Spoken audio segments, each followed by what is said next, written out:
கர்த்தருடைய பரிசுநாமத்துக்கு ஸ்தோத்திரம் உண்டாவதாக. பரிசுத்த ஆவியானவர் இன்றைக்கு உங்களுக்கு முக்கியமான ஒரு செய்தியோடு வந்திருக்கிறார். அவருடைய செய்தி தான் இது. அவர் என்ன சொல்கிறாரோ அதுபடி நம்ம கேட்டு நடந்தோம்னா பரலோகத்துக்கு போகலாம், இல்லாட்டி போக முடியாது. அல்லேலூயா. அதாவது தேவ ஆவியானவர் இல்லாமல் பரலோக ராஜ்யத்துக்கு ஒரு ஆளும் போக முடியாது. அல்லேலூயா. அதனால் இன்றைக்கு அவர் போடுகிற பூலோகத்தில் போடுகிற 5 முத்திரைகளை குறித்து நாம் இன்றைக்கு பேச போகிறோம். ஹல்லேலூயா. பரலோக முத்திரைகள் என்று அதற்கு பெயர். எப்படி பரலோகம் ஒரு தேசம், அதே மாதிரி பூமி உருண்ட ஒரு தேசம் இல்லையா? ஆனால் பரலோக ராஜ்யம் பரிசுத்தம் உள்ள ராஜ்யம். இப்போ ஒரு நாட்டிலேருந்து இன்னொரு நாட்டுக்கு நம்ம போகிறோம்னு வச்சுக்கோங்க. நம்ம இந்த நாட்டு முத்திரையும் இருக்கணும், அந்த நாட்டு முத்திரையும் இருக்கணும். அது 2 இருந்தால் தான் என்ன செய்ய முடியும்? அந்த நாட்டுக்கும் போக முடியும், அங்கேருந்து திரும்பி வரவும் முடியும். அதே மாதிரி தான் பரலோக நாடு என்பது பரிசுத்தமான நாடு, ஒளி மிகுந்த நாடு. பிதா, குமாரன், பரிசுத்த ஆவியானவர் மற்றும் பரிசுத்தவான்கள் வாழுகின்ற ஒரு நாடு. அந்த நாட்டுக்கு தெய்வம் நம்மளை அழைக்கிறார். ஹல்லேலூயா. இப்போ இங்கேருந்து நம்மளை மலேசியா, சிங்கப்பூர்னு கூப்பிட்டா, இல்லை அமெரிக்கான்னு கூப்பிட்டா நமக்கு எவ்வளோ சந்தோஷமாக இருக்கும். எல்லாம் நாங்களே பணம் போட்டு உங்களை கூட்டிகிட்டு போகிறோம் வாங்க அப்படின்னு சொன்னாலும் வச்சுங்க, ரொம்ப குதூகலமாயிருவோம். ஆனால் பரிசுத்த ஆவியான என்ன சொல்லி உங்களை பரலோக ராஜ்யத்துக்கு கூப்பிடுறாரு அப்படின்னு சொன்னால், முத்திரை. ஹல்லேலூயா. அவர் தான் இமிக்ரேஷனில் இருக்கிறாரு. இந்த இமிக்ரேஷனில் இவரோட முத்திரை இருக்குதா, எல்லாம் கரெக்டாக இருக்கான்னு பார்த்து தான் பரலோக ராஜ்யத்துக்கு நம்மளை என்ன செய்வார்? அழைத்து கொண்டு போவார். ஹல்லேலூயா. அதாவது ஒரு நிலம் நீங்கள் வாங்கினீங்கன்னு வச்சுங்க, அதில் கவர்மெண்ட் முத்திரை இருக்குது, யாராவது திருட முடியுமா? முடியாது. ஹல்லேலூயா. முத்திரை வைக்கப்பட்ட திருமணத்தையும் அதை சீக்கிரத்தில் பிரிக்க முடியாது. ஹல்லேலூயா. டைவர்ஸ் வாங்கவும் முடியாது. ஹல்லேலூயா. அடுத்தது பார்த்தீங்கன்னா, கவர்மெண்ட் என்ன செய்ய முடியாது? ஏமாற்ற முடியாது. ஒரு வீட்டை சீல் வச்சா ஏமாற்ற முடியுமா? முடியாது. அந்த வீட்டை உடச்சிட்டு திரும்ப உள்ளே போனோன்னா நம்மளை பிடிச்சி உள்ளே போட்டுருவான். அல்லேலூயா. அந்த மாதிரி முத்திரைக்கு ரொம்ப ஒரு வல்லமை. அந்த முத்திரை இருந்தால் தான் ரேஷனு, அந்த முத்திரை இருந்தால் தான் குடிமதிப்பு, அந்த ஓட்டு எல்லாமே அந்த முத்திரை, கவர்மெண்ட் முத்திரை இருந்தால் தான் இதெல்லாம் நம்ம செய்ய முடியும். அதே மாதிரி பரலோக ராஜ்யத்துக்கென்று சில முத்திரைகள் இருக்கிறது. அதுக்கு தான் கடைசி காலத்தில் பரிசுத்த ஆவியானவர் இறங்கி நம்மளோட கிரியை செய்து, யாரோட ஜபம் எப்படி இருக்குது, யாரோடைய ஊழியம் எப்படி இருக்குது, யாரோடைய ஒழுக்கம் எப்படி இருக்குது, இதெல்லாம் பார்த்து முத்திரை போடக்கூடிய காலம் இந்த காலம்தான். ஏன்னா உபத்திர காலம் சமீபமாக இருக்குது பார்த்தீங்களா? அப்போ நம்ம நம்ம காணாமல் போகணும் அப்படின்னு சொன்னால் இந்த முத்திரை இருந்தால் தான் நம்ம காணாமல் போயிடுவோம். ஹல்லேலூயா. ஆண்டவர் எடுத்துக்கொள்வார். இந்த முத்திரை இல்லைன்னா கொஞ்சம் தூரம் கூட அப்படி மேலே போக முடியாது. ஹல்லேலூயா. அதனால் என்னென்ன முத்திரை என்பதை குறித்து இன்றைக்கு நாம் பார்க்க போகிறோம். முத்திரை என்னது? அங்கீகாரம், அதிகாரம். ஹல்லேலூயா. இது பரலோக கவர்மெண்ட் போடுகிற முத்திரை. அது இமிகிரேஷன் முத்திரை. ஹல்லேலூயா. என்னன்னா அந்த காலத்துலலாம் பெரிய பெரிய தீர்க்கதரிசிகள் மேலெல்லாம் ஆண்டவர் முத்திரை போட்டபடினால்தான் தான் இன்றைக்கி 24 மூப்பர்களாக அப்போஸ்தலர்களோடு சேர்ந்து மேலே 24 மூப்பர்கள் இருக்கிறார்கள். அல்லேலூயா. அவர்கள் மேலெல்லாம் பரலோக முத்திரை அடிக்கப்பட்டிருக்கிறது. அந்த முத்திரை இருந்தால் தான் பரலோகம். அல்லேலூயா. அதாவது அப்போ தான் நமக்கு ஆளுகையும் அதிகாரமும் நமக்கு கிடைக்கும். பிரதான முத்திரை அப்படின்னு சொல்லும்போது மொத்தத்தில் பரிசுத்த ஆவியான முத்திரை, இன்னொன்று பரிசுத்த ஆவியான முத்திரை போடலைன்னா, அந்த முத்திரை போடாமல் நெற்றி வெறுமையாக இருந்ததுன்னு வச்சுங்க, பிசாசு 666 முத்திரையை நெத்தியில் போட்டுருவான். ஹல்லேலூயா. இந்த 666 முத்திரை இருந்தால் தான் அவன் ரேஷன் கொடுப்பான். ஹல்லேலூயா. அது உபத்திரவ கால முத்திரை. இந்த முத்திரை கடைசியாக நம்ம பார்ப்போம். பரிசுத்த ஆவியானவர் தரும் முத்திரைகள் என்ன? ஆசாரியர் முத்திரை, எண்ணெய் அபிஷேகத்திற்குரிய முத்திரை. இந்த அபிஷேகத்தோடு நம்ம மேலே போகும் பொழுது நமக்கு வாசல் என்ன செய்யுது? இத்தனை முத்திரைகளையும் சில முத்திரைகள்லாம் குறித்து நான் உங்கள்கிட்ட பேச போகிறேன். அந்த முத்திரைகள் எல்லாம் இருக்கும்போது பரலோக வாசல் நமக்கு என்ன செய்யுது? விரிவாக திறக்கப்படுகிறது. அங்கே போனால் மணவாளன் மணவாட்டியோட திருமண நாள். ஹல்லேலூயா. அப்போது அங்கே போனால் அந்த முத்திரை இருந்தால் தான் ஜீவ தண்ணீர் கிடைக்கும், ஜீவ கனி கிடைக்கும், ஜீவ அப்பம் கிடைக்கும், தூதர்கள் சாப்பிடும் மன்னா அதுதான். அது நமக்கு கிடைக்கும். துதிக்கிறதுக்கு பலன் கிடைக்கும். கர்த்தர் என்ன செய்வார்? அவர் பக்கத்தில் என்ன செய்வோம்? சிம்மாசனத்தில் நாமும் அமர்ந்திருப்போம். ஹல்லேலூயா. முதல் முத்திரை என்ன அப்படின்னு சொல்லிட்டு பார்க்க போகிறோம். 5 முத்திரையில் முதலாவது முத்திரை பரலோகத்தில் இருக்கிற என்ட்ரன்ஸ் முத்திரை. ஹல்லேலூயா! இந்த முத்திரையை யார் போடுறாருன்னா, நம்முடைய பரிசுத்த ஆவியானவர். இதுக்கு இன்னொரு பேர் என்னன்னா, பிள்ளை என்ற பிறப்பு சான்றிதழ். ஹல்லேலூயா! அந்த பிள்ளை என்ற பிறப்பு சான்றிதழ் எங்கேருந்து கிடைக்குதுன்னு பார்ப்போம். மத்தேயு 3ஆம் அதிகாரம் 16, 17வது வசனம். இயேசு ஞானஸ்தானம் பெற்று ஜலத்திலிருந்து கரையேறின உடனே இதோ வானம் திறக்கப்பட்டது. தேவ ஆவியானவர் புறாவைப் போல் இறங்கி தம்மேல் வருவதை கண்டார்.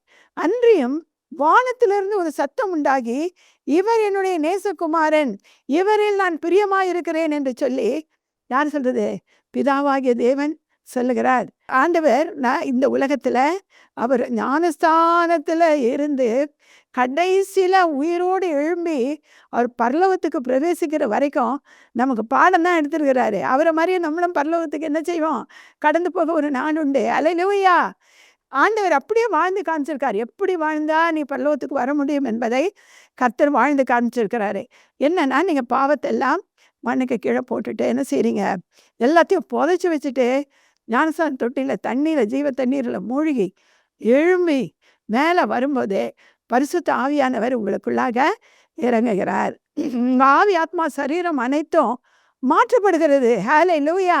எப்படி மாற்றப்படுகிறது அப்படின்னு சொன்னால், நம்முடைய ஆண்டவர் நித்திய ஜீவனாக நமக்குள்ளே இறங்குகிறார். தாய் தகப்பன் என்ற உலகத்தினுடைய உறவுல இருந்து நாம் பிரித்தெடுக்கப்படுகிறோம். நம்ம சொல்கிறோம், தாயின் கருவிலிருந்து தெரிந்து கொண்டீரையா, அதில் என்னை காப்பாற்றினாரையா அப்படின்னு நம்ம பாட்டு தான் பாடுறோம். ஆனால் இந்த ஞானஸ்தான தொட்டியில் இறங்கி ஏறினதுக்கு அப்புறம்தான் அந்த கரு பரலோக கருவாக மாற்றப்படுகிறது. ஹல்லேலூயா! அப்போ ஆண்டவர் சொல்கிறாரு, நீ இந்த உலகத்துக்குரிய ஆளு இல்லை, நீ ஞானஸ்தானம் எடுத்துட்ட, உன்னுடைய பேரை பரலோக ராஜ்யத்தில் இருக்கிற ஜீவ புஸ்தகத்தில் எழுதி நாங்கள் என்ன செஞ்சிட்டோம்? முத்திரை போட்டுட்டோம். இனி நீ பரலோகத்துக்குரியவள். உன் தாயோ உன் தகப்பனுடைய ஹெரிடிட்டி கூட உனக்கு வராது. அப்படின்னா என்ன அர்த்தம்? அப்பாவுக்கு அம்மாவுக்கு சுகர் இருந்தா, ஏதாவது வியாதி இருந்தா பிள்ளைகளுக்கும் வரும். ஹல்லேலூயா! அப்படி தானே அப்படின்னு டாக்டர் சொல்கிறாங்க. அது என்னவோ கரெக்டாக தான் இருக்குது. ஆனால் நம்ம ஆண்டவருடைய பிள்ளையாக மாற்றப்பட்ட உடனே கர்த்தருடைய ரத்தத்தில் நாங்கள் வாழ ஆரம்பிக்கிறோம். ஹல்லேலூயா! அப்போது அவருடைய ஹெரிடிட்டி தான் நமக்கு வரும். அவருடைய ஹெரிடிட்டி என்ன? அன்பு, பாசம், பரிவு, இச்சையடக்கம் எல்லாமே. அவர் ஒரு நல்லவர். ஹல்லேலூயா! தெய்வ தன்மை உடையவர். நம்முடைய தெய்வத்தன்மையாக தான் மாற்றணும்னு அவர் நினைக்கிறாரு. ஹல்லேலூயா! நம்ம முதலாவது பரலோக பிள்ளை என்கிற முத்திரையை நாம் போடப்படுகிறோம் ஞானஸ்தானத்துக்குள்ள ஏறின உடனே. அப்போ ஆண்டவர் சொல்கிறாரு, என் பிள்ளைன்னு சொல்கிறாருல, அதே மாதிரி இயேசு கிறிஸ்து கரையேறின உடனே புறாவை போல பரிசுத்த ஆவியானவர் என்ன செய்கிறாரு? உள்ள அவருக்குள்ளே இறங்குகிறார். ஹல்லேலூயா! இறங்கின உடனே பிதாவே தேவன் சொல்கிறாரு, இவர் என்னுடைய நேசகுமாரன், இவர் மேல் பிரியமாய் இருக்கிறேன் என்று சொல்கிறார். பாருங்க, அப்போ அவர் பிள்ளைனா நம்ம இயேசு கிறிஸ்துடைய பிள்ளை, பிதாவுடைய பிள்ளை. ஹல்லேலூயா! பயந்து எவ்வளோ பயந்து நடக்கணும்னு பாருங்க. அவங்களுடைய பரிசுத்தம் மாதிரி ஈக்குவல் பரிசுத்தம் நமக்கும் வரணும். ஹல்லேலூயா! நமக்கு வழிகாட்டவே தான் இயேசு தான் வாழ்ந்து காமித்தார். அது மாத்திரமல்ல, பரலோக ரிஜிஸ்டர் ஆஃபீஸில் நம்ம பேர் பொறிக்கப்படுகிறது. 2 3வது பரலோக தேவனுடைய அதிகாரம், ஆளுகை, அற்புதம், அதிசயம், மகிமை எல்லாம் கடந்தது. புது மனுஷனாக மாற்றப்படுகிறவங்க. ஆதியாகமத்தில் ஆண்டவர் பிடிச்சி ஆதாமை உருவாக்கினார்ல, அந்த சுவாசத்தை என்ன இருந்துச்சு? அவருடைய சுவாபமுள்ள இருந்தது. அதை தான் கொடுத்தாரு. அவன் மகிமையால் மூடப்பட்டிருந்தான். அவனுக்கே தெரியாது நம்ம சரீரத்தில் இருக்கோன்னு தெரியாது. ஆமேன். ஹல்லேலூயா! அதே மாதிரி இன்னொரு வசனத்தில் அவர் சொன்னபடி, அதாவது குமாரத்தியாகவும் குமாரனாகவும் முத்திரிக்கப்படுகிறோம். ஏன்னா மத்தேயு 3ஆம் அதிகாரம் 17வது வசனத்தில் நம்ம என்ன செய்யப்படுகிறோம்? குமாரத்தியாக முத்திரிக்கப்படுகிறோம். புறாவின் சுவாபம் உங்களுக்கு தெரியுமா? பரிசுத்த ஆவியானவர் நமக்குள்ளே வந்து தங்குறாருல, தங்கி பிள்ளை என்கிற முத்திரையை போட்ட உடனே புறாவின் சுவாபம், பரிசுத்த ஆவியானுடைய சுவாபம் என்னென்ன சுவாபம் என்பதை நாம் பார்க்க போகிறோம். அதாவது புறா என்பது பரிசுத்தம் உள்ளது. அதாவது கறி, மீன் அது கண்டதெல்லாம் தின்னாது. புழு அது மாதிரிலாம் சாப்பிடாது. அது சாப்பிட்றது என்ன தெரியுமா சாப்பிடும்? வெறும் தானியங்கள். ஹல்லேலூயா! அதுக்காக நான் உங்களை கறி மீன்லாம் சாப்பிடாதீங்கன்னு சொல்லவே இல்லை. அது சாப்பாடு நீங்கள் சாப்பிடுங்க. ஆண்டவர் அதுக்கு வெட்டி சாப்பிட்றதுக்காக கொடுத்துருக்குறாரு. நம்ம பரிசுத்தமாக இருக்கணும்னு சொல்கிறாரு. ஹல்லேலூயா! என்ன சொல்கிறான்னா, குடி, சிகரெட்டு, மற்ற என்னது லாகரி வஸ்துக்கள் வாயில போட்டு மென்னுட்டே இருக்காங்க பாருங்க. அது இந்த மாதிரி வெறி கொள்கிற, வெறியை கொண்டு வருகிற எந்த காரியத்தையும் நம்ம என்ன செய்யக்கூடாது? செய்யக்கூடாது. பிசாசு நீங்க வெறி ஆகணுன்ட்டே தான் அவன் எல்லா பழக்கத்தையும், கெட்ட பழக்கத்தையும் உங்க மேல கொண்டாந்து போடுறான். ஹல்லேலூயா! போட்டா நீங்க என்ன செய்றீங்க? பிசாசுடைய பிள்ளையா மாறி போறீங்க. கொஞ்சம் ருசி காமிச்சா போதும். உடனே அந்த ருசி என்ன செய்யுது? பெரிய ருசியா ஆகி அதையே தான் தேட சொல்லுதே ஒழிய வேதத்தை தேட சொல்லாது, ஜெபத்தை தேட சொல்லாது. நம்ம தான் ஞானஸ்தானம் எடுத்துக்கிறோமே, இனிமே பரிசுத்த ஆவியானவரை தான் நம்ம தேடணும். ஆஹா! எல்லாத்தையும் மறைக்க வச்சு ஒரு சுகத்தை கொண்டு வந்து உள்ள போடுவான் பிசாசு. போட்டா போதும், நீங்க அப்படியே சத்துருடைய பிள்ளையாக மாறி போவீங்க. அதுக்கு தான். ஆனா புறா பரிசுத்தம் உள்ளது போல பரிசுத்த ஆவியானவர் நமக்குள்ள இருக்கும்போது நாமும் எல்லாவற்றிலும் பரிசுத்தமா இருக்கணும். ஹல்லேலூயா! இன்னொரு காரியம், அது கற்புள்ளது. ஹல்லேலூயா! ஒரு பெண்ணும் ஒரு ஆணும் ஒண்ணா சேர்ந்ததுன்னு வச்சுங்களேன், அந்த 2 தான். ஹல்லேலூயா! அது அது 2ம் தான் ஒண்ணா இருக்கும். ஒண்ணு இறந்துட்டா கூட இன்னொன்னு இன்னொரு சேடையோட சேராது. ஹல்லேலூயா! அது 2ம் கடைசி வரைக்கும் ஒரே கணவன், ஒரே மனைவியோட வாழக்கூடிய தன்மை உள்ளது. ஆனா இங்க பார்த்தீங்கன்னா, ஆம்பளைங்கலாம் எப்படி வச்சிருக்காங்க? 2 பொண்டாட்டி, 3 பொண்டாட்டி, அங்கங்க லவ்வர்ஸ் வேற. இதெல்லாம் வச்சு பிசாசு கொண்டு வந்து போடுறதுங்க எல்லாம். அதில எல்லாம் நம்ம வந்து விட்டு குடுத்தோம்னா, நிச்சயமா நமக்குள்ள அப்படிப்பட்ட பாவங்கள் என்ன செய்யும்? உள்ள வரும். நமக்கு ஒரே ஒருவர் உண்டு. அவர்தான் மணவாளனாகிய கிறிஸ்து. ஹல்லேலூயா! அடுத்தது தான் கணவன், மனைவி, பிள்ளைகள் எல்லாம். முதலாவது அவருக்கு தான் நம்ம என்ன செய்யணும்? இடம் கொடுக்கணும். ஹல்லேலூயா! அடுத்தது புறாவுக்கு இன்னொரு சுபாவம் இருக்கு. நீங்க கொண்டு போய் தானியத்த அள்ளி வீசுங்களேன். என்ன ஒரு புறா வந்து சாப்பிடும். 2 புறா கூட இருக்கும் சாப்பிடுவாங்க. சாப்பிட்டுட்டு வளர்க்குறவங்க எப்படி பிடிப்பாங்கன்னா, இது வேகமா மேல பறந்து போகும். புறா கூட்டம் வரும். வரும்போது அந்த புறா கூட்டத்தை அப்படியே கொண்டாந்து இந்த புறா சாப்பிடுது பார்த்தீங்களா? அதுகிட்ட கொண்டு வந்து விட்டு என்ன செய்யும்? எல்லாம் ஒண்ணா சேர்ந்து 5, 6 சேர்ந்து சாப்பிடும் பாருங்க. அப்போ என்ன செய்வாங்க? புறா வச்சிருக்கிறவங்க பிடிச்சி கூண்டுக்குள்ள அடைச்சிருவாங்க. நான் பார்த்துருக்கேன். ஹல்லேலூயா! அடைச்சிருவாங்க. இது எதை குறிக்குது அப்படின்னு சொன்னா, நம்ம சபைக்கு போறோம்ல, ஆவியானவரை தேடுறோம்ல, மற்றவங்களும் பரலோகத்துக்கு வரணும்ல. அ அப்போ அவங்கள எப்படிம்மா நம்ம வந்து பரலோகத்துக்கு கொண்டு போகணும் அப்படின்னு சொன்னா, எல்லாருக்கும் நீங்க வசனத்தை விதைக்கணும். ஆண்டவர் உங்களுக்கு விதைக்கிறாரு, நீங்க மற்றவங்களுக்கு விதைக்கணும். அப்பதான் அவங்க தேவனுடைய பிள்ளையாக மாற முடியும். ஹல்லேலூயா! ஹல்லேலூயா! அப்போ நிறைய ஆட்கள் நம்முடைய சபைக்கு என்ன செய்வாங்க? சேருவாங்க. அநேகர் ரட்சிக்கப்படுவாங்க. இன்னொன்னு பார்த்தீங்கன்னா, கோழிய வெட்டினா என்ன இருக்கும்னா, கசப்புன்னு ஒண்ணு பிச்சு ஒண்ணு இருக்கும். அதனால எங்க அம்மா சொல்லுவாங்க, "அந்த பிச்சை ரிமூவ் பண்ணிடணுமா, அப்படி இல்லாட்டி கறியெல்லாம் கசப்பாயிரும்னு" சொல்லுவாங்க. அப்போ அந்த கோழிக்கு பிச்சு இருக்கு. ஆனா இந்த புறாவுக்கு பிச்சு கிடையாது. இதுக்கு கசப்பு கிடையாது. ஹல்லேலூயா! இதுக்கு கசப்பு தன்மை கிடையாது. கணவன் மனைவி இணைந்து சந்தோஷமாய் வாழ்கிற ஒரு குணம் தான் இதுக்கு இருக்கு. அது மாத்திரம் இல்ல, கோபம் நமக்கு இருக்கக்கூடாது. ஹல்லேலூயா! சமாதானம் இல்லாத வாழ்க்கையா இருக்கக்கூடாது. வேதம் இல்லாத வாழ்க்கையா இருக்கக்கூடாது. ஜெபம், துதி இல்லாத வாழ்க்கையா இருக்கக்கூடாது. நம்ம எல்லாத்தையும் இணைஞ்சு வாழ்ந்தாதான் பரிசுத்த ஆவியானவர் நமக்குள்ளார என்ன செய்வாரு? முத்திரை போடுவார். ஹல்லேலூயா! மற்றவர்களுக்காகவும் கண்ணீர் சிந்தி ஜெபிக்கணும். சரியா? ஹல்லேலூயா! அதுக்கு நீர் நிறைந்த கண்கள். அது கண்ணை பார்த்தீங்களா? நீங்க புடிச்சு பாருங்களேன். அந்த கண்ல அப்படியே தண்ணி அப்படியே கட்டி நிக்கும். எங்க வீட்ல அங்க ஃப்ளாட்ஸ்ல தான் இருக்கோம். அதில பார்த்தீங்கன்னா, புறா வரும். ஒரு தடவ ஒருத்தர் என்ன செஞ்சாரு, அந்த புறாவ பிடிச்சாரு. பிடிச்சு அது கண்ண பார்த்ததுமே, ஐயோ! பாவம்ன்னு ஆயிடுச்சு. ஏன்னா அது கண்ல அவ்வளோ தண்ணி இருந்துச்சு. அல்லேலூயா! அப்போ இந்த புறா கண்கள் ஆண்டவருடைய கண்கள் என்று சொல்லப்பட்டிருக்கிறது. நம்மளும் இந்த அழுகை நிறைந்த கண்ணா இருக்கணும். யாரை பார்த்தாலும் துக்கப்பட்டு ஆண்டவருக்கு முன்பாக அவர்களுக்காக அழுது கர்த்தரோடு இணைக்கப்படுகிற ஒரு காரியத்தை நம்ம என்ன செய்யணும்? செய்யணும். ஹல்லேலூயா! 2 கொரிந்தியர் 1ஆம் அதிகாரம் 22வது வசனத்துல, அவர் நம்மை முத்திரித்து நம்முடைய இதயங்களில் ஆவி என்னும் அச்சாரத்தை தந்திருக்கிறார். ஹல்லேலூயா! அச்சாரம்னா என்னம்மா? நிச்சயதார்த்தம். ஹல்லேலூயா! அச்சாரம் போடுவோம்ல, பார்த்துருக்கோம் நம்ம குடும்பங்கள்ல. என்ன செய்வாங்க? தட்டு மாத்திக்கிடுவாங்க, சாப்பிடுவாங்க. உனக்கு எனக்குன்னு சொல்லி எழுதிக்கிடுவாங்க. செஞ்சு அதுதான் முத்திரை. அல்லேலூயா! ஒரு கல்யாண முத்திரை. அதே மாதிரி அந்த அச்சாரத்தை நிச்சயதார்த்தம் பண்றாரு. கல்யாணம் எப்போ தெரியுமா?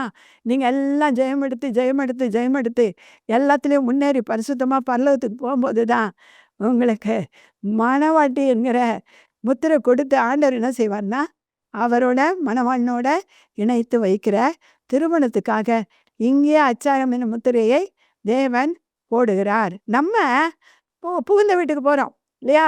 நம்ம சும்மா போவோமா? போகக்கூடாது. என்ன எடுத்துகிட்டு போகிறோம்? கற்பு, ஒழுக்கம், ஜெபம், அன்பு, தயவு, இரக்கம் எல்லாம் தான் நமக்கு பரிவாரங்கள். நம்ம அங்கே போகும்போது அதை தான் கொண்டு போனோம். ஹல்லேலூயா! பரிசுத்தமாக இருக்கணும். இதயத்தில் தேவாலயமாக எழும்பணும். ஹல்லேலூயா! அடுத்தது ஊழியர் முத்திரை. அது முத்திரை இருந்தால் தான், நம்ம ஊழியக்காரருங்கிற முத்திரை இருந்தால் தான் ஊழியம் செய்கிற அந்த பரலோக ராஜ்யத்துக்கு நம்ம என்ன செய்வோம்? சொந்தக்காரர்களாக மாறுவோம். எபேசியர் 1ஆம் அதிகாரம் 13வது வசனம். நீங்களும் உங்கள் ரட்சிப்பின் சுவிசேஷமாகிய சத்திய வசனத்தை கேட்டு விசுவாசிகளான போது பரிசுத்த ஆவியால் முத்திரை போடப்பட்டீர்கள். ஹல்லேலூயா! ரட்சிப்பின் சுவிசேஷமாகிய சத்திய வசனம். ஹல்லேலூயா! கேட்டு நீங்கள் மற்றவங்களுக்கு கொடுக்குறீங்க. ஹல்லேலூயா! கொடுக்கும்போது அதுதாங்க ஊழியம். நீங்கள் அதன்படி நடக்கிறது தாங்க ஊழியம். அதுக்கு ஆண்டவர் என்ன செய்கிறாரா? முத்திரை போட்டு, இந்தாம்மா எடுத்துகிட்டு போ, சத்தியம் என்கிற ஒரு பெரிய செல்வத்தை உன் கையில் கொடுத்துட்டேன். நீ தான் என்ன செய்யணும்? நல்லா அதை அனுபவித்து மற்றவருடைய அனுபவிக்க வச்சு நீ பரலோகத்துக்கு வரணும்னு பரிசுத்த ஆவியானவர் என்ன செய்கிறாராம்? அச்சாரத்தை முத்திரையை போடுகிறார். 2 கொரிந்தியர் 9ஆம் அதிகாரம் 2வது வசனத்தில், கர்த்தருக்குள் நீங்கள் அப்போஸ்தலர் ஊழியத்துக்கு முத்திரையாய் இருக்கிறீர்கள். எல்லாருமே ஊழியங்க. ஆண்டவர் பாதாளத்தை மூடிட்டாரு, பரலோகத்தை திறந்து வச்சுட்டு வந்தார் இல்லை? அவர் சிலுவையில் அறையப்படும் போது என்ன நடந்துச்சு அப்படின்னு சொன்னால், அவர் விழாவில் இருந்து நீர் வந்தது. ஹல்லேலூயா! அந்த விழாவை அவர் குத்தி கிழித்து என்ன செய்கிறாங்க? அந்த சபையை திறந்து விடுறாங்க. மணவாளன் புரிய சபையை மணவாட்டிக்காக அந்த நீரும் ரத்தமும் ஓடி வந்து திரைசிலையெல்லாம் கிழிது பாருங்கள் சபையில். அப்போது வேதபாரகர் பரிசேயர் மாத்திரம்தான் நியாயப்பிரமாணம் படித்தாதான் அவங்க அங்கே வந்து ஒரு ஊழியக்காரனாக ஊழியம் செய்ய முடியும். ஆனால் இப்போ அப்படி இல்லை. ஆண்டவர் வந்த பிறகு நீ தான் ராஜா, நீ தான் ஆசாரியன், அதனால் யார் வேணாலும் பரிசுத்தமாக எடுத்துக்கொள்ளும் பொழுது இந்த ஊழியம் உங்களுக்கு சொந்தம் என்று நான் முத்திரை போடுகிறேன் என்று சொல்லி ஆண்டவர் சொல்லுகிறார். ஹல்லேலூயா! நீங்களாம் நினைக்கலாம், நாங்களாம் எங்கே போய் ஊழியம் செய்வோம் சொல்லுங்கள்? போய் இந்த மாதிரி சபையில் பேச முடியுமா? உங்களை மாதிரி யூடியூப்பில் பேச முடியுமா? இல்லை வேறு எங்கேயாவது போய் மேடை போய்ட்டு பேச முடியுமா அப்படின்னு நீங்கள் கேட்குறீங்க. ஆண்டவர் ஊழியக்காரர் தான். என்னென்னா, இங்கெல்லாம் போய் செய்ய வேண்டிய அவசியம் இல்லை. ஒரு நாளைக்கு 2 பேரையாவது சந்தித்து கர்த்தருக்குள்ளே வழி நடத்துங்க. ஹல்லேலூயா! வழி நடத்துங்க. அதுதான் ஊழியம். 10 பேருக்கும் நீங்கள் வழி நடத்தலாம், 100 பேரையும் வழி நடத்தலாம். அங்கங்கே கூட்டம் போட்டு ஜனங்களை சேர்த்து அங்கே ஜெபம் நடத்தலாம். இதுதான் ஊழியம். இந்த ஊழியத்தை கர்த்தர் உங்கள் கருத்தில் கொடுக்குறார். நீங்கள் நடத்த நடத்த நடத்த அதிகாரம் வந்து சேர்ந்துருது, ஆளுகை வந்து சேர்ந்துருது, வரங்கள் வந்து சேர்ந்துருது. எல்லாமே நீங்கள் வளர வளர உங்களுக்கு உங்களுடைய வாழ்க்கையில், உங்களுடைய ஆவியில் அநேக காரியங்களை நீங்கள் சந்திப்பீங்க. ஹல்லேலூயா! சந்திக்கும் போது தான் தெரியும் நம்மளை பரிசுத்த ஆவியானவர் வந்து கிரியை செய்து கொண்டிருக்கார். அப்போ பாருங்கள், இன்னும் ஆசை வரும், இன்னும் 4 பேருக்கு சொல்லுவோம் என்ற ஆசை வரும். தெருவில் கூட பாருங்கள் எத்தனை பேர் பிரசங்கம் பண்ணுறாங்க. நான் யூடியூப்லேயே பார்த்துருக்குறேன். யாரை பற்றியும் கவலைப்பட மாட்டாங்க, யாரை பற்றியும் பயப்பட மாட்டாங்க. நேராக நின்று பயப்பட வச்சு என்ன செய்கிறாங்க? அப்படியே சத்தியத்தை உலகத்துக்கு சொல்கிறாங்க. பிடிச்சி கேட்டாலும் பதில் சொல்லிட்டு போயிட்டே இருக்கிறாங்க. ஹல்லேலூயா! சிலர் சொல்லுவாங்க, என்னது எனக்கு பரிசுத்த ஆவி அபிஷேகமே கிடைக்க மாட்டேன்ல. ஒன்றும் இல்லைங்க. பரிசுத்த ஆவி தைன்னு குதிச்சாதான் பரிசுத்த ஆவி கிடையாது. உங்களை நீங்களே டெஸ்ட் பண்ணிக்கலாம். நீங்கள் ஊழியம் செய்கிறீங்களா? ஜெபிக்கிறீங்களா? பைபிள் படிக்கிறீங்களா? யார் மேலேயாவது கை வச்சு உடம்பு சரியில்லைன்னு வச்சுங்க, நீங்கள் ஜெபம் பண்ணி அவங்க நல்லாயிட்டாங்கன்னு வச்சுங்க, ஆவியானவர் உங்களுக்குள்ளே இருக்கிறாரு. ஹல்லேலூயா! அடிக்கடி வேதம் படிக்கணும்னு உங்களுக்குள்ளே தோணுதா? ஆவியானவர் உங்களுக்குள்ளே இருக்கிறாரு, அச்சாரமாக இருக்கிறாரு, முத்திரையாக இருக்கிறாரு. ஹல்லேலூயா! எப்போதும் தூச்சிக்கிட்டே இருக்கணும், வாயில் இயேசுவே இயேசுன்னு சொல்லிட்டே இருக்கணும்னு ஆசைப்படுறீங்களா? அந்நிய பாஷையெல்லாம் அடுத்து வரும். ஆனா அந்த நேரத்துல உங்க பரிசுத்த ஆவியானவர் தான் உங்கள்ட்ட இருந்து பேசிக்கொண்டே இருக்கிறார். ஹalleluya, ஹalleluya. கல்விமானி நாவை நமக்கு தருகிறார். அதாவது படிக்காதவங்களுக்கு கூட நல்லா பிரசங்கம் பண்றதுக்கு அவர் என்ன செய்றாரு? கிருபையையும் ஆசீர்வாதத்தையும் கொடுக்கிறார். ஹalleluya. ஆவியானவர் அதிகார முத்திரை உடையவர், அக்கினி முத்திரையானவர், பாதுகாப்பு முத்திரையானவர், எடுத்த எல்லாவற்றுக்கும் உனக்கு தான் சொந்தம் என்று சொல்லக்கூடிய சொந்தத்தின் தலைவராக இருக்கிறார். ஹalleluya. பல்லவ சொத்துக்கு சுதந்திரவாளி அவர்தான். அவர் நமக்கு கொடுத்துருக்கிறார் அந்த சுதந்திரவாளியை. நீ சுதந்திரமா இரு, நான் பல்லவத்தை நான் சுதந்திரமா உனக்கு கொடுக்குறேன்னு சொல்றாரு. ஹalleluya. 1 கொரிந்தியர் அது அப்போஸ்தலர் காலத்தில் ஆவியானவர் இறங்கினபடியினால்தான் என்ன செஞ்சாங்க? அந்த பரிசுத்த ஆவியானவர் அவர்கள் நடுவிலே இறங்கினார். ஹalleluya. இறங்கின போது புது ஊழியம் உருவாச்சு. முந்தியெல்லாம் பயந்தாங்க ஊழியம் சேர்த்துக்க அவங்க ஊழியக்காரர் அப்போஸ்தலர்கள். ஆனால் அந்த பயம்லாம் இந்த ஒரு நாள் எழுப்புதல் கூட்டத்தில் எல்லாமே முடிஞ்சு போச்சு. ஹalleluya. பயப்படாமல் அவங்க படிக்காதவங்களா இருந்தாலும் தைரியமாக எழுந்து நின்று என்ன செஞ்சாங்க? ஊழியம் செய்ய ஆரம்பித்தாங்க. வேதத்தை போதிக்க ஆரம்பித்தாங்க, ஜெபிக்க ஆரம்பித்தாங்க, துதிக்க ஆரம்பித்தாங்க, வரங்களை எடுத்துக்கொண்டாங்க, கிரியை செய்ய அவங்க வழியிலேயே நம்ம போவோம். ஹalleluya. நம்ம ஆனந்தமாக ஜெபிக்கும்போது கர்த்தருடைய ஆவி இரட்டத்தனியான வரமாய் நமக்குள்ள ஆண்டவர் என்ன செய்வார்? கிரியை செய்வார். 1 கொரிந்தியர் 3:13 அக்கினியால் சோதிக்கப்படும் என்று போடப்பட்டிருக்கு பாருங்க. நித்திய ஜீவன் நமக்குள்ள உயிரடையும் அந்த நேரத்தில். அப்போ அக்கினியான பரிசுத்த ஆவியானவர் என்ன செய்வாராம்? நமக்குள்ள இருந்து மேலே என்ன செய்வார்? அப்படியே எரிச்சு நம்மை புடமிடுவார். ஹalleluya. புடமிட்டு சுத்த பொண்ணாக மாற்றி நமக்கு முத்திரை போடுவார். அடுத்து நியாயக்கேட்டு, அதாவது 1 கொரிந்தியர் 3:13 இதில் இப்படிப்பட்டவங்களை நியாயக்கேட்டின் மகன் என்ன செய்வதில்ல? ஒடுக்குதில்ல இல்லை. அடுத்து பார்த்தீங்கன்னா எபேசியர் 4:30 நீங்கள் முத்திரையாக பெற்ற பரிசுத்த ஆவியை துக்கப்படுத்தாதிருங்கள். நம்ம துக்கப்பட்டுட்டு தான் இருக்கோம். ஆண்டவர் ஒவ்வொரு நாளும் அலை செய்துட்டு தான் இருக்கோம். மற்றவங்களை பற்றி பேசுகிறோமா? பேசுகிறோம், அது தப்பு. பின்னால் போய் பேசுகிறோமா? அது தப்பு. ஹalleluya. சின்ன சின்ன சின்ன சின்ன காரியங்களை கூட ஆவியானவர் துக்கப்படுவார். ஹalleluya. அதனால் எல்லாத்தையுமே நம்ம சரியாக இது பண்ண. என்கிட்ட ஒரு காரியம் இருக்குதுன்னு வச்சுக்கோங்களேன், நான் மற்றவங்கள்ட்ட போய் சொல்ல போகிறேன்னு வச்சுங்க, அப்போ ஆவியானவர் உள்ளே இருந்துட்டு சொல்லுவார், வேணாம் சொல்லாத, அதெல்லாம் சொல்லாத, விட்டுடுமா, நீ உன் வேலையை பார்த்துன்னு போம்பாரு. அப்படியே போயிடணும். நீங்கள் சொன்னீங்கன்னா அந்த எதிர் விளைவு ரொம்ப மோசமாக இருக்கும். பிசாசு என்ன செய்வான்? அந்த கிரியை செய்து நம்மளை துக்கப்படுத்துவான். சரி, 2வது முத்திரை ஊழிய முத்திரை முடிஞ்சிருச்சு, வாங்கிட்டீங்களா? 3வது முத்திரை வேதத்தில் முத்திரை பெறணும். ஹalleluya, ஹalleluya. அறிவில் முத்திரை. ஹalleluya. ஏசாயா 8ஆம் அதிகாரம் 16வது சாட்சி ஆகமத்தை கட்டி என் சீஷர்களுக்குள்ளே வேதத்தை முத்திரையிடு என்றார். சாட்சி ஆகமம்னா என்னங்க? ஆதி ஆகமம், ராத்திரி ஆகமம், லேவியராகமம், எண்ணாகமம், உபாகமம், இதெல்லாம் தேவன் கொடுத்த ஆகமங்கள். இதில் முக்கியமானது என்னன்னா, சாட்சியாய் நிற்பது ஆசரிப்பு கூடாரம். ஹalleluya. பரலோகத்தில் இருக்கிற மாதிரியே ஆராதனைக்குரிய ஆசரிப்பு கூடாரம். இந்த ஆசரிப்பு கூடாரம் ஆண்டவர் சொல்கிறாரு, இதை எல்லாம் கட்டு. நான் கொடுத்த அத்தனை சத்தியத்தையும் பழைய ஏற்பாடில் இருக்கு, சீர்க்கதரிசனமாக இருக்குது, அதை எடுத்து சிசுகளுக்குள்ளாக அதை கட்டு. ஆவியானவர் என்ன செய்கிறாரு? கட்டுறாரு. கட்டி என்ன செய்கிறாரு? அதை நம்மளை எல்லாம் ஆசாரியர்களாக லேவியராக நம்மளை தெரிந்து கொண்டது போக வேதத்தை படிக்க, வேதத்தை அறிந்து கொள்ள, வேத ரகசியங்களை அறிந்து கொள்ள, பரலோக ரகசியங்களை அறிந்து கொள்ள என்ன செய்கிறார்னா, இந்த வேதத்தின் முத்திரையை பரிசுத்த ஆவியானவர் நமக்குள்ளாக போடுகிறார். இந்த முத்திரை நமக்கு கட்டாயம் வேணும். வேதம் தெரியாமல், வேதத்தில் உள்ள காரியங்கள் எல்லாம் தெரியாமல் உலகத்தில் இருந்துக்கிட்டு வேறு புஸ்தகம், இந்த யூடியூப்பு, அது மாத்திரம் இல்லை, ஒரு ரம்மியம் என்னவோ வருதே, அதை என்ன செய்கிறாங்க? பார்த்து சீரழிஞ்சு அதில் சாப்பிட்றாங்க நிறைய பேர். ஹalleluya. பணமெல்லாம் போயிடுது அதில். இதெல்லாம் பார்க்கக்கூடாது. ஹalleluya. இந்த வேதம் அதை தான் போதிக்குது.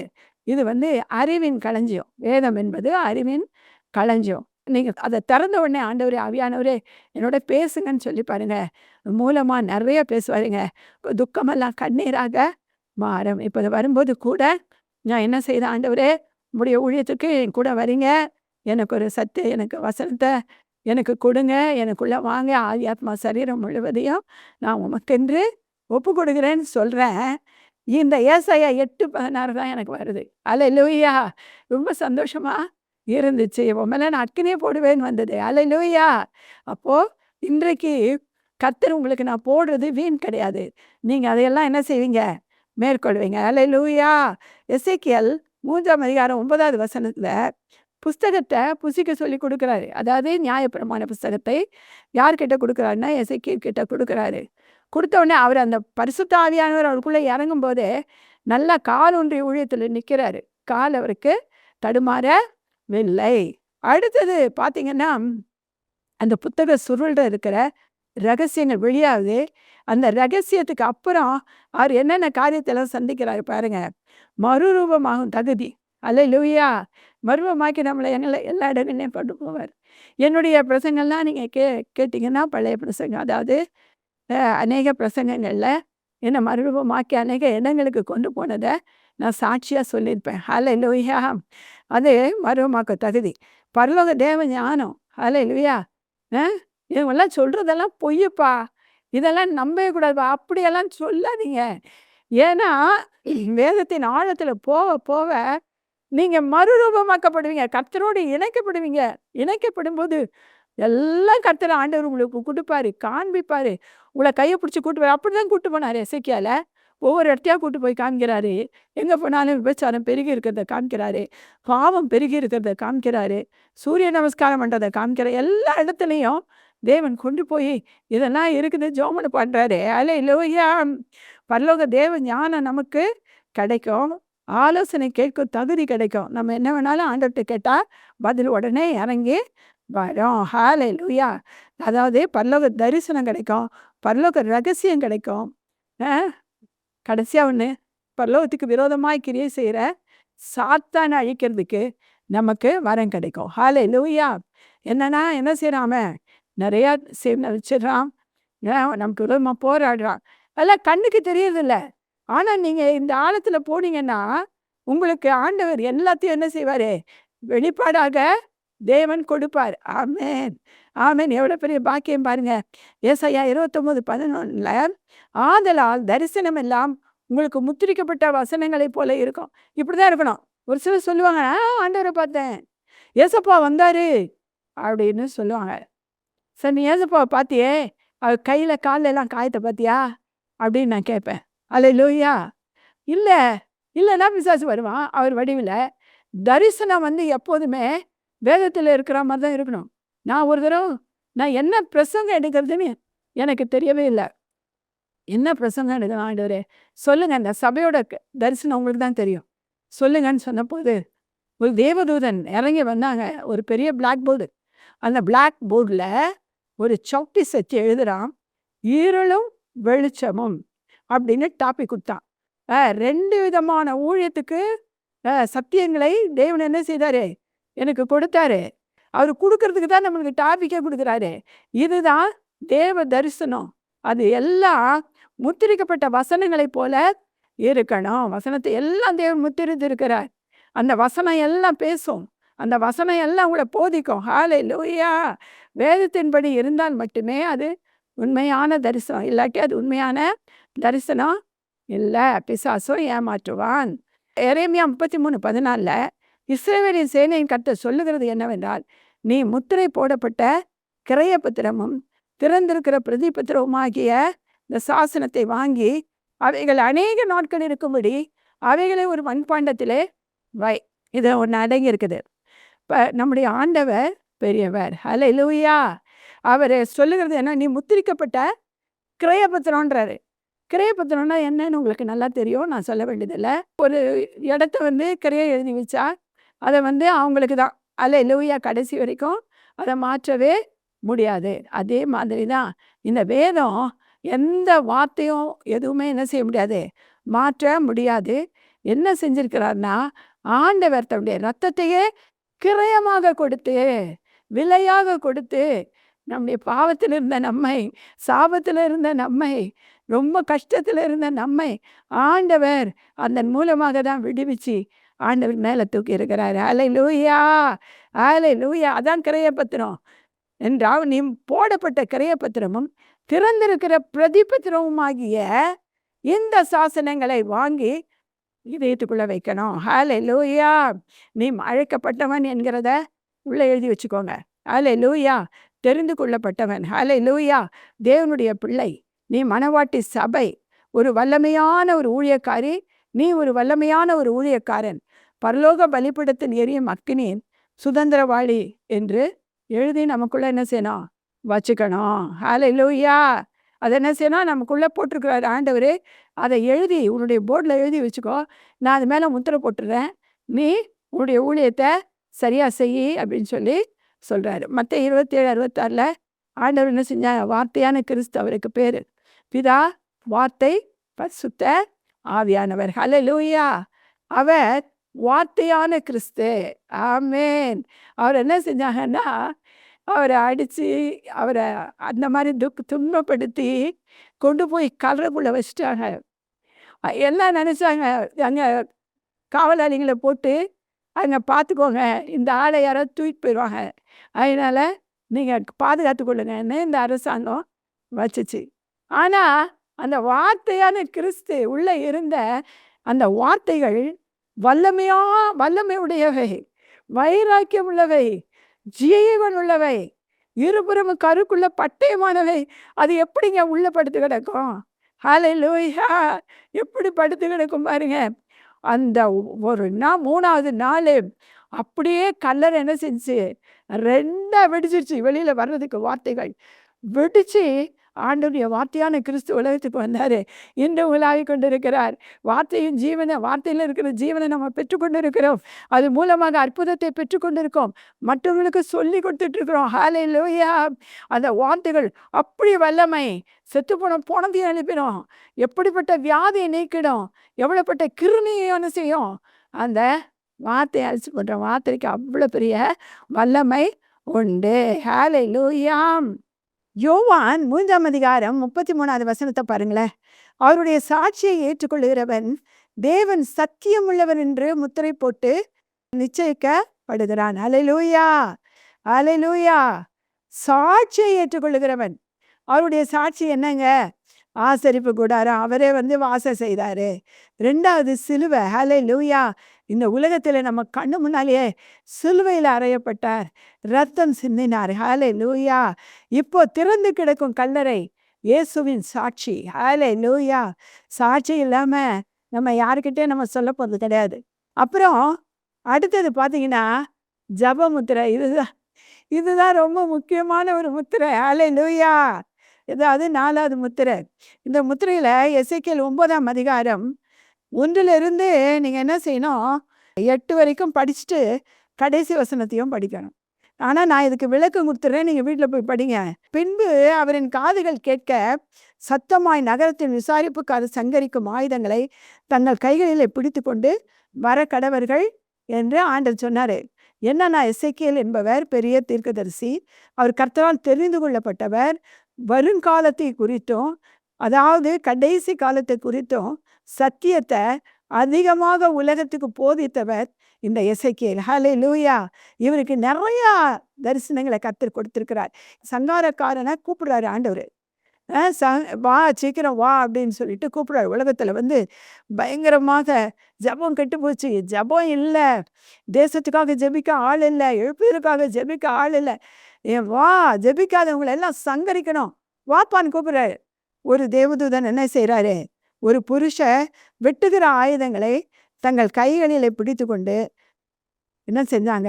ஆண்டவருக்கு முன்பாக அவர்கள் வந்தார்கள். அவர்கள் வெண்கல பலிப்பீடு தண்டையில் நின்றார்கள். அப்போது இஸ்ரவேலின் தேவனுடைய மகிமை கேருபீன்கள் மேலிருந்து எழும்பி ஆலயத்தின் வாசற்படியிலே சணல் நூல் அங்கி தெரித்து தன் அறையிலே கணக்கனுடைய மைக்கூட்டை வைத்திருக்கிற புருஷனை கூப்பிட்டு, ஹல்லேலூயா. பரலோகத்தில் நடக்குது, இதெல்லாம் நடக்கும். இது நடக்கும் என்பதை குறித்து தான் இவர் சொல்கிறாரு. புரியுதுங்களா? வாசப்படியில் இருந்து. அப்போது ஆண்டவர் சொல்கிறாரு, அடுத்தது ஜெபிக்காதவங்களெல்லாம் என்ன செய்யணும்? இஸ்ரவேலுக்காக ஜெபிக்காதவங்களெல்லாம் வெட்டி போடுன்னு சொல்றாரு. அல்லேலூயா! நீ எருசலேம் நகரம் எங்கும், அதாவது 4வது வசனம். எருசலேம் நகரம் எங்கும் போய் அதற்குள்ளே செய்யப்படுகிற சகல அருவருப்புகளை நிமித்தம் பெருமூச்சு விட்டு அழுகிற மனுஷன் நெற்றியில அடையாளம் போடு. அல்லேலூயா! எத்தனை பேருங்க நம்ம தேசத்துக்காக ஜெபிக்கிறோம்? இஸ்ரவேலர் மாத்திரம் இஸ்ரவேலர் கிடையாது.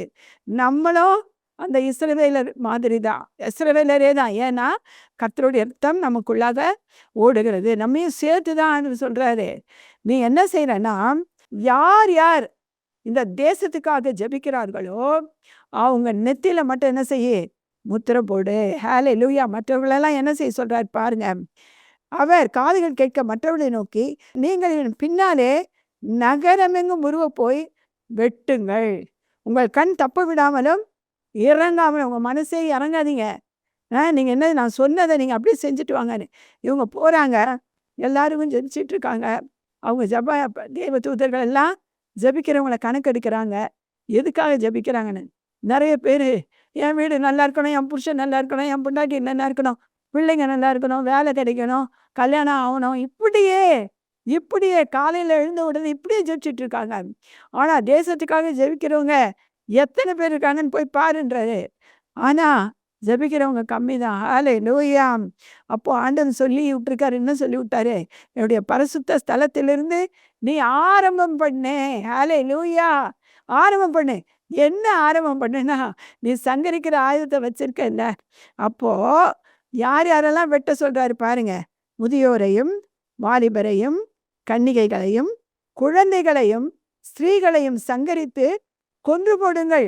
அடையாளம் போடப்பட்டிருக்கிற ஒருவனையும் கிட்டாதிருங்கள் என்று சொன்னார். துவக்கம் முதல் அதான் நீங்கள் பார்த்தீங்கன்னா கடைசி வசனத்தில் 11வது வசனத்தில் நான் செஞ்சு முடிச்சிட்டேன்னு தேவதூதன் சொல்லுகிறான்.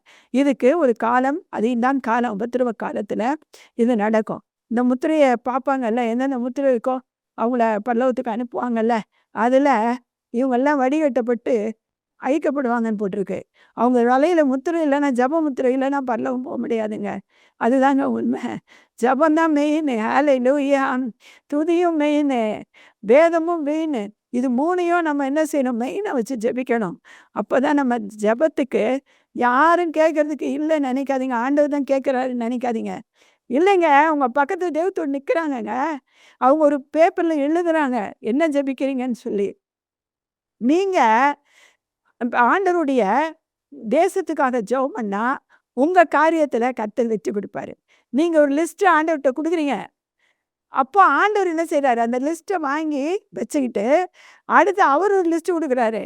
என்ன லிஸ்ட்டுனா, என் தேசம் அழிஞ்சு கிடக்குது, என் தேசம் கஷ்டப்படுது, இவ்வளோ ஜனங்கள் பாடுபடுறாங்க, சாப்பாடு இல்லாமல் இருக்கிறாங்க, வறுமையில் இருக்கிறாங்க, எல்லாத்துலேயும் கஷ்டப்பட்டு இருக்கிற அவங்களுக்காக ஜெபிக்கிறாங்களா? ஹல்லேலூயா! அவர்களுக்கு நான் விடுதலை கொடுக்கணுமே, அவங்கள ரட்சிக்கணுமே, அவங்கள மீட்கணுமேன்னு சொல்லி அந்த ஆதங்கம் தேவனுக்கு அதிகமாக உண்டு. ஆனால் இந்த பழைய ஏற்பாட்டில் எசேக்கியேலுக்கு சொன்ன இந்த காரியம் ஷார்ட்டாக தான் நான் சொல்லியிருக்கேன். நீங்கள் புரிஞ்சுக்கோங்க. இது கடைசி காலத்தில் நடக்கக்கூடிய ஒரு முத்திரை. இந்த முத்திரை இருந்தால் தான் நம்ம என்ன செய்ய முடியும்? போக முடியும், பரலோகத்துக்கு போக முடியும். இந்த ஜெப முத்திரை. 5வது கடைசி முத்திரை ஆலய முத்திரை. ஹல்லேலூயா! ஆகாய் 2:23 செருபாபேலே உன்னை முத்திரை மோதிரமாக வைக்கிறேன். இவர் சபை கட்டுறவர். சபை கட்டுறவருக்கு ஆண்டவர் சொல்கிறாரு, உன்னை முத்திரை மோதிரமாக வச்சுருக்கேன்ப்பா அந்த சபையை கட்டுறதுக்கு.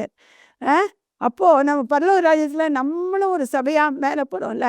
அப்போது நமக்கு அந்த முத்திரை இருந்தால் தான் நம்ம சபையாக மாற முடியும். சபையாக இருந்தால் தான் பரலோகத்துக்கும் போக முடியும். நான் பரலோகத்தில் ஆராதனை அப்படின்னு சொல்லிட்டு ஒரு பெசன் எடுத்திருக்கேன். நீங்கள் இதை தெரிஞ்சுக்கணும் அப்படின்னு சொன்னால் நீங்கள் அதை எடுத்து தயவுசெய்து கேளுங்க. அதில் கர்த்தர் ஆவியானவர் அழகாக பேசியிருக்கிறாரு. சரிங்களா? இதை நீங்கள் நல்லா புரிஞ்சுக்கணும். வெளிப்படுத்த சேஷம் 21 4வது வசனத்தில் அவருடைய கண்ணீர் யாவையும் துடைப்பார், இனி மரணமும் இல்லை, துக்கமும் இல்லை, அலறலும் இல்லை, வருத்தமும் இல்லை, முந்தினவைகள் எல்லாம் ஒழிந்து போயின. பிந்தினவைகள் என்னன்னா நமக்கு பரலோகம். ஹல்லேலூயா! இந்த 5 முத்திரை நமக்கு இருக்கணும். 5 முத்திரை இல்லாதவங்க எங்கே போவாங்க அப்படின்னு சொன்னால் பாதாளத்துக்கு தாங்க போவாங்க. நான் வசனத்தை மாத்திரம் சொல்லவா இல்லை விவரித்து சொல்லவான்னு தெரியல. விவரித்து சொன்னால் நிறைய நேரம் ஆகும். ஆகையினால வெளிப்படுத்த விசேஷம் 3 16, 17, 18. அல்லேலூயா. நீங்கள் அதில் பார்த்தீங்கன்னா 666 முத்திரை அவங்களுக்கு மாத்திரை போடுவான் பிசாசு. அந்த பிசாசு முத்திரை போட்டான்னா என்ன நடக்கும்னா, ரேஷனில் போய் லைனில் நிற்பீங்க. அல்லேலூயா. அவங்க கொடுக்குற இத்தினூண்டு அரிசியில் வயதுக்கு பத்தாமல் பசியோடு அலைவீங்க. அல்லேலூயா. குடியுரிமை, அந்த குடியுரிமை அந்த அந்த 666 இருந்தால் தான் நீங்கள் வாழ முடியும். உங்கள் சொந்த வீட்டில் தான் நான் வாழ்வேன், இது என்னுடைய குடியுரிமை நீங்கள் சொன்னீங்கன்னா எட்டு வச்சுருவான். அல்லேலூயா. அவன் கொடுக்குற அந்த குடிலுக்குள்ளே தான் நீங்கள் வாழணும். அல்லேலூயா. அவன் என்ன கஷ்டம் கொடுக்குறான்னா அந்த பாடுகள் மத்தியில் தான் நீங்களும் வாழும்படியான ஒரு சூழ்நிலை.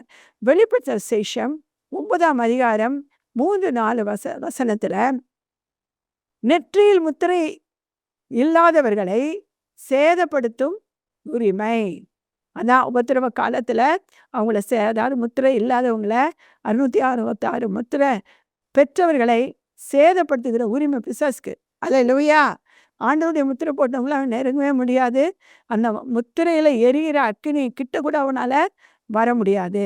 வெளிப்படுத்த விசேஷம் 7 வசனத்தில் நாம் தமிழ் தேவனுடைய ஊழியக்காரன் நெற்றியின் முத்திரை போட்டு தீரும் அளவும் பூமியையும் சமுத்திரத்தையும் மரங்களையும் சேதப்படுத்தாதீர்கள் என்று மகா சத்தமாய் கூப்பிட்டார். ஆண்டவர் அனுப்பின தேவதூதன் என்ன செய்யணும், நெற்றியில் முத்திரை போட்டுக்கிறவங்கள நான் முத்திரை போட்டு முடிக்கிற வரைக்கும் ஆண்டவர் சொல்கிறார், அவங்க முத்திரை போடுறாங்க, அவங்க நெத்தியில் நல்லவங்க முத்திரை போட்டு முடிகிற வரைக்கும் என்ன செய்யாத, எதையும் சேதப்படுத்தாத. சமுத்திரத்தை ஆண்டவர் சொல்கிறார்ல, சமுத்திரம் காணாமல் போகும், வானம் காணாமல் போகும், பூமி காணாமல் போகும்னு சொல்கிறார்ல, இதெல்லாம் இதுக்கு அப்புறம் தான் நடக்கும் என்று ஆண்டவர் சொல்லுகிறார்.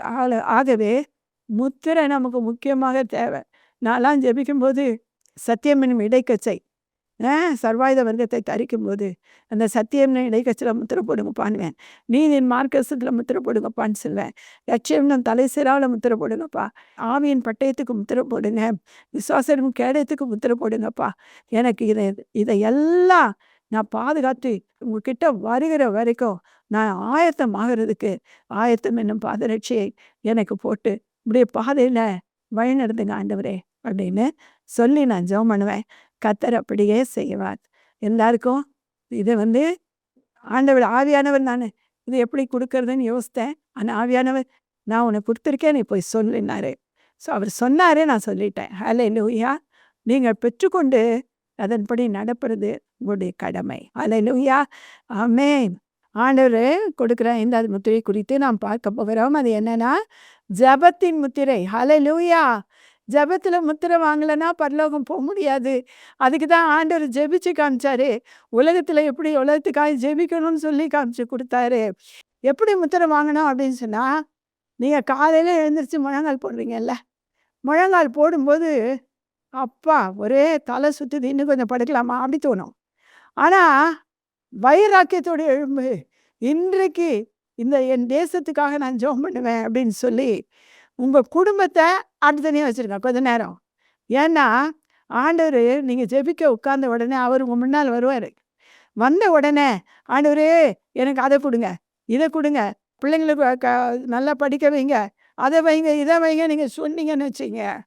ஆண்டவர் சொல்ல, அம்மா நீ என்னென்ன சொல்கிறியோ அதை எல்லாத்துக்கும் என்ன செய்கிறேன், நான் உனக்கு செய்கிறேன்.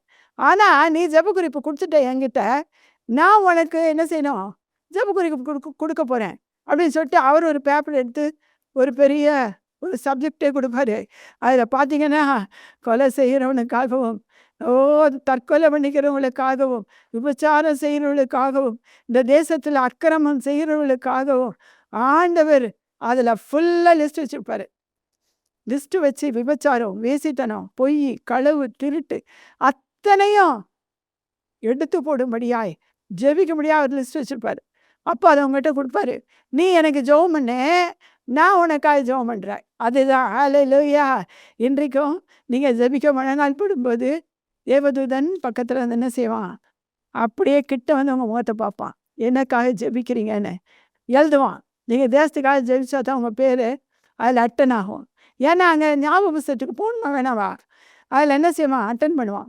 அப்போது அந்த நீங்கள் என்னென்ன ப்ரேயர் பண்ணுறீங்களோ அந்த நீங்கள் தேசத்துக்கு ஜெபிக்காம வீட்டுக்கே ஜெபிச்சுட்டா திரும்பி ஓடியே போயிடுவான் அவன். அல்லேலூயா, திரும்பி போயிடுவான். அவன் நிற்கவே மாட்டான். அல்லேலூயா.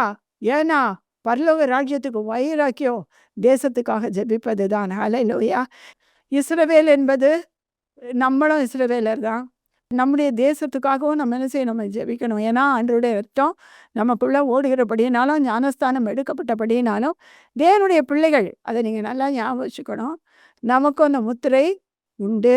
ஹல்லேலூயா. ரொம்ப கேர்ஃபுல்லாக நம்ம ஜெபிக்கணும். ஹல்லேலூயா. இந்த கடைசி காலத்தில் கர்த்தர் போட்டு இந்த 5 முத்திரை குறித்து நான் சொல்லியிருக்கிறேன். 5 முத்திரைகளும் ஒரு மனுஷனுக்குள்ளே இருந்தால் தான் பரலோகத்தில் வழி திறக்கும். இல்லாட்டி திறக்காது. எவ்வளோ பேர் போவாங்களோ எவ்வளோ பேர் போகாமல் இருப்பாங்களோ தெரியாது. அது கர்த்தர் தான் அறிவார். அல்லேலூயா. இது முதல் ஜெபிக்க ஆரம்பிக்கிறீங்களா? ஓகே. ஆண்டவர் உங்கள் நெத்தியில் முத்திரை போட ஆரம்பிச்சிடுவார். ஆமென். Praise the Lord. ஹல்லேலூயா.